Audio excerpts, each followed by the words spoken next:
Hi friends, எல்லோரும் எப்படி இருக்கீங்க? இன்றைக்கி பார்த்தீங்கன்னா வெள்ளிக்கிழமை பூஜை தாங்க நான் உங்களுக்கு வீடியோவாக போடுறேன். பாருங்கள், உங்களுக்கு பிடிச்சிருந்தா லைக் பண்ணுங்கள், சப்ஸ்கிரைப் பண்ணுங்கள்.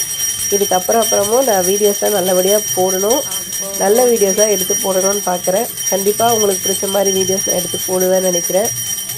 பிடிச்சிருந்தா கண்டிப்பாக என்னோட வீடியோவுக்கு லைக் அண்ட் சப்ஸ்கிரைப் பண்ணுங்கள். தேங்க்யூ.